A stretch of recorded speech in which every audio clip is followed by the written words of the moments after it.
another Mixed Media cool fun layout, and I hope you are playing along with some of these techniques. So I'm just going to dab on some acrylic paint. And I'm sort of going to do like the packaging technique but using paintbrushes. I do have a video up on my channel using the packaging technique with the acrylic paints, but it didn't really work as well as this background. So you guys over here on this channel got this cool one, and the other one's over there if you want a comparison. So I just added some water, and I'm just using my splatter paintbrush, which is like a fan shape with the bristles. Oh my gosh, I just realised I had my TV still going. Hopefully that wasn't too annoying. Oh my goodness. Anyway, so I'm using my fan brush just to sprinkle it out and mix the colour in with the water and put it in a position on the paper that I want it to go. Add a bit more water so that it dribbles down, and it just dribbles like unconcentrated colour. So all the colour ends up on my mat here, and not much of the colour ends up in the drips that were left on the paper. So I have to fix that because that is looking pretty cool. And I used my wipe, and I probably used it a bit too much and wiped off a bit of too much of the colour, but we can fix this as well. So at the moment it's looking like rain coming out of clouds or jellyfish, however you want to look at it. So just dabbing some paint on here with the wipe, which is probably not great because obviously the wipe is still wet. So it's putting some on, adding some moisture, taking a bit off all at the same time, and you know, fun times. So I'm just going to add the pinks again and add some water, mix it up, and I'm going to add the colour but also add the drips, making the drips stand out a lot more like I wanted them to. They don't look bad this way, it just isn't the way I was envisioning when I set out to make this layout, this background. So I hope you're enjoying the August kits and having fun making with them, and you're sharing along with us out in the Facebook group so that we can all be inspired but also cheer each other on our documenting journey and our creativity of life, keeping us all sane, you know. So I'm just going to dab some paint here, there and everywhere, and because it's watered down, the dark pink is watered down a lot more than the light, so you can see it dribbles a bit. So I'm actually going to add some more water, but you'll see here I'm going to do this dark pink and it dribbles a lot better. So some I can dribble, and because it already has the drip lines, I could sort of just paint it in and get away with it looking like real, like I randomly did the drip lines like original, but other times I'm just letting it drip a bit. So dabbing some more on the edges of the big paint splatter as well to make sure that there's enough colour everywhere. So pretty much just cheating the system. It didn't turn out the way I wanted, so I'm going to make it work for me in the moment. So yeah, so you don't need much to make a background, especially with mixed media. Just one medium, maybe one or two colours, paintbrush or a wipe or loyalty card or anything, you know. You just need a couple of things. So it's so satisfying. I'm just watching it and I'm like, oh, I have to talk. Because it's so satisfying just to watch the drips go down the page. It was so, like, it was actually really fun to paint in the drips as well. So you can see that the line, and I'm just painting like here. It's really just like cathartic. So if you're feeling like you need to do something mindless but fun and productive, this is the background for you. A number one cathartic painty background. That's the title for a winner, isn't it? We're just adding some more light pink splatters because that kind of didn't happen so naturally, but because they are watered down acrylic paint, it is dripping somewhat. And I don't need them all to go to the edge of the paper. That's fine. But I do need the drips to fill enough of the blank space for me to be happy. So So just going to add a little bit more with my fan brush just because it gives a nice even coat and a nice texture to it. And I'm pretty much going to call my background done. You could add some splatters, like add the dark splatters over top of the light colour and the light colour over top of the dark in terms of splatters, but I didn't feel it needed any at the moment, so I don't do that. But you certainly can, and I might, I do with the other layout, that's for sure.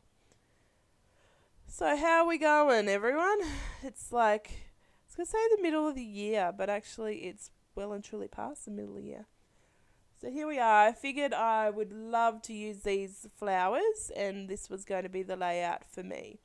So I used two of the doilies, one with the little cutout holes and the other one that's whole doily, which I've never seen before until we got them in these kits. So that was a nice little challenge.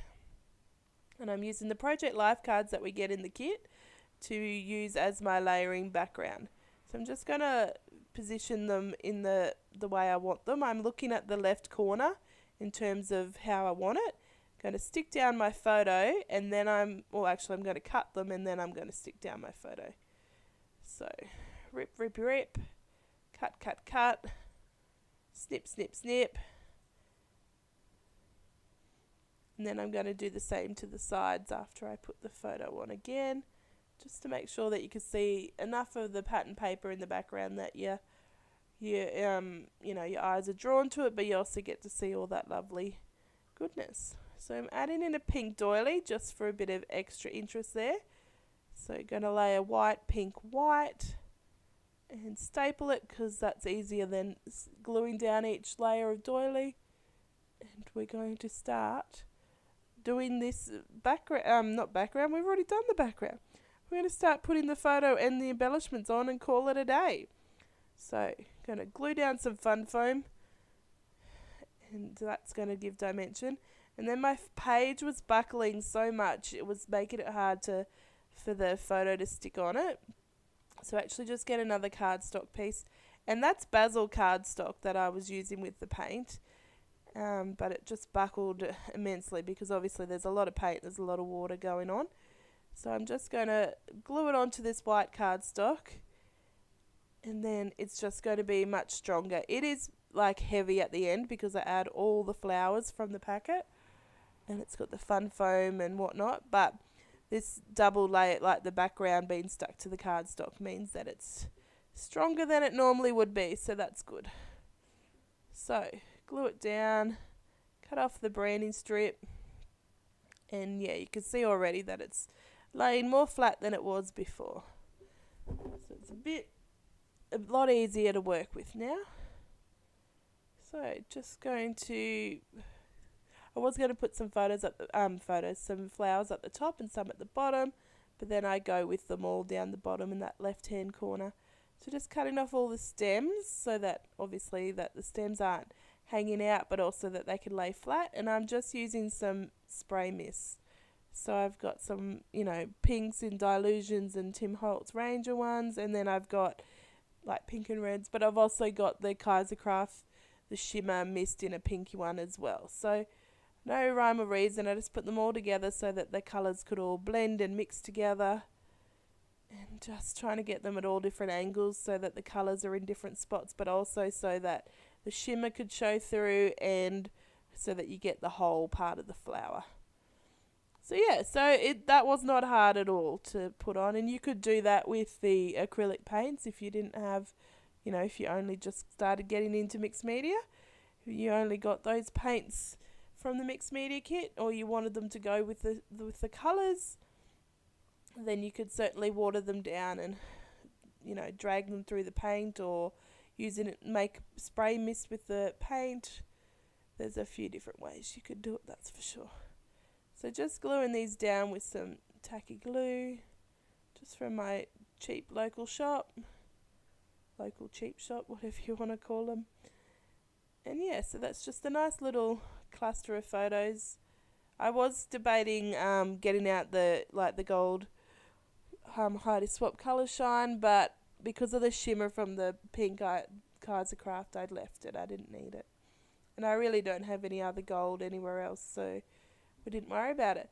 I'm going to use this title, Wowza, because when else am I going to use it? Because we're at Floriade and the boys are having their annual photo taken together in front of the tulip field, or one of the tulip beds, and there's a lot of tulips there, so Wowza fits with the theme of the day, that's for sure. So that's going to go down there, which means that it brings in some of the black. And look, I'm using one of these half circles. I found them, I love them, they're so pretty, they're beautiful, and I love the idea of them, but I found it hard to use, and I wonder if it's easier in Project Life. I'll have to suss that out, but I was so happy to get this on the layout. It goes so well with the doilies. So I'm just going to double up some foam tape on the back of this little ticket style of embellishment. I do it badly, obviously, which I've got to correct myself with. So just doubling it up so that it's tall enough to sit on top of the flowers.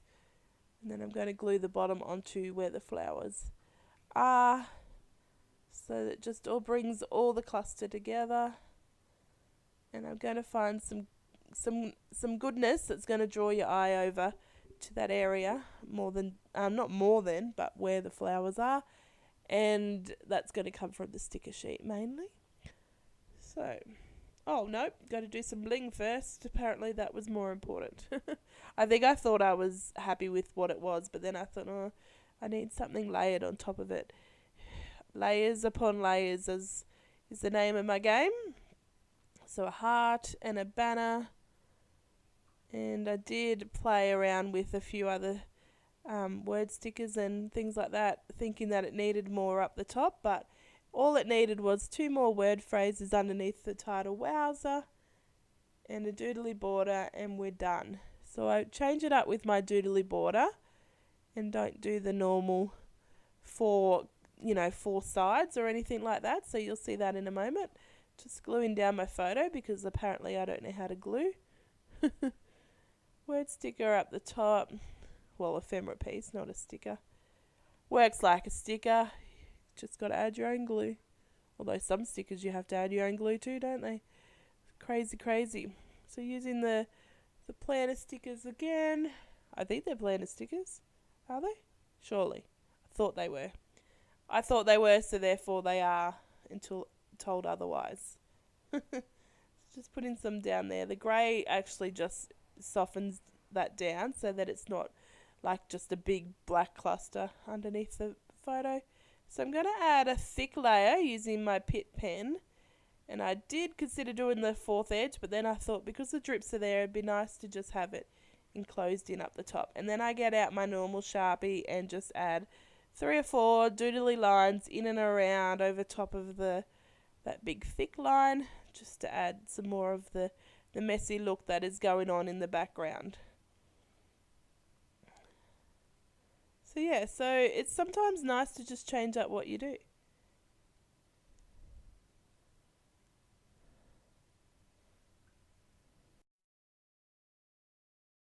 So I'm going to call it a day, and here's some close-ups, and I'll catch you next time. Bye.